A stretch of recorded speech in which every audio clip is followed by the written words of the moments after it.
Double standard Rahul Gandhi और Congress party अपनाती है, उनका कोई भी देश के भविष्य के लिए और देश के आगे ठीक ढंग से चले, इसमें अराजकता पैदा करना, नकारात्मक राजनीति लाना, गैर जिम्मेदाराना अपना योगदान, गैर जिम्मेदाराना विपक्ष की भूमिका निभाना, यही वो करते रहे हैं। मैं इसकी तीव्र भर्त्सना करता हूं और फिर से मैं चैलेंज देता हूं राहुल गांधी को, आप सदन में आइए, हम चर्चा के लिए तैयार हैं और आपको मुंह तोड़ जवाब दिया जाएगा, यह भी बताना चाहूंगा। और भ्रम मत फैलाइए, कोई गोली नहीं चली है जंतर मंतर में और कोई गोली का ऑर्डर नहीं दिया गया है जंतर मंतर।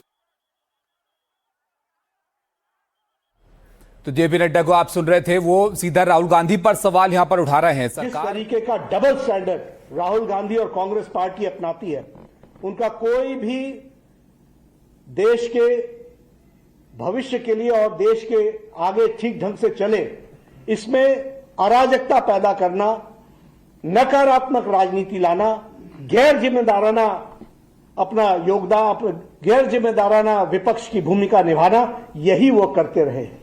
मैं इसकी तीव्र भर्त्सना करता हूं और फिर से मैं चैलेंज देता हूं राहुल गांधी को, आप सदन में आइए, हम चर्चा के लिए तैयार हैं और आपको मुंह तोड़ जवाब दिया जाएगा, यह भी बताना चाहूंगा। और भ्रम मत फैलाइए, कोई गोली नहीं चली है जंतर मंतर में और कोई गोली का ऑर्डर नहीं दिया गया है जंतर मंतर में।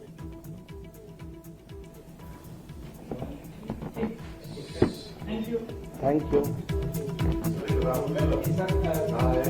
मेरा हो गया। तो जेपी नड्डा को आप सुन रहे थे, जो कह रहे हैं कि राहुल गांधी के दोहरे मापदंड हैं और जो मांग यहां पर विपक्ष कर रहा था, सरकार जवाब देगी, सदन में आप आइए और हर एक सवाल का जवाब वहां पर वो देंगे। और साफ उन्होंने किया कि जंतर मंतर पर कोई गोली नहीं चली, ऐसे कोई आदेश नहीं दिए गए। राहुल गांधी भ्रम ना फैलाएं। इस मुद्दे को लेकर लगातार जो विपक्ष है कई दिनों से हंगामा कर रहा था कि गृहमंत्री जवाब दें संसद में आकर और इस बात का जवाब दें कि वहां पर आदेश किसने दिए, जंतर मंतर पर जो कार्रवाई हुई थी। अब सरकार का ये कहना है कि वो यहां पर तमाम सवालों के जवाब देने को तैयार है, संसद में चर्चा के लिए तैयार है, बशर्ते विपक्ष हंगामा ना करे, शांतिपूर्वक चर्चा यहां पर की जाए। और राहुल गांधी पर सीधे जेपी नड्डा ने यहां पर निशाना साधा कि राहुल गांधी दोहरे मापदंड अपनाते हैं और उनको अब संसद में आना चाहिए और इस मुद्दे पर जो चर्चा है उसमें शामिल होना चाहिए। तो देखिए, ये एक ऐसा मुद्दा है जिसको लेकर पिछले काफी दिनों से संसद की कार्रवाई हंगामे की भेंट चढ़ती रही है। विपक्ष इस सवाल को पूछता रहा है कि जंतर मंतर में जो कार्रवाई की गई थी वो किसके आदेश पर दी गई थी और उस पर जवाब जो है वो गृहमंत्री को देना चाहिए। अब सरकार कह रही है कि हम चर्चा के लिए तैयार हैं और सवाल का जवाब देने के लिए तैयार हैं, विपक्ष को आना चाहिए और संसद में इस मुद्दे पर बात करनी चाहिए। ब्रेक के लिए यहाँ पर रुक रहे हैं, ब्रेक के बाद जल्द लौटते हैं।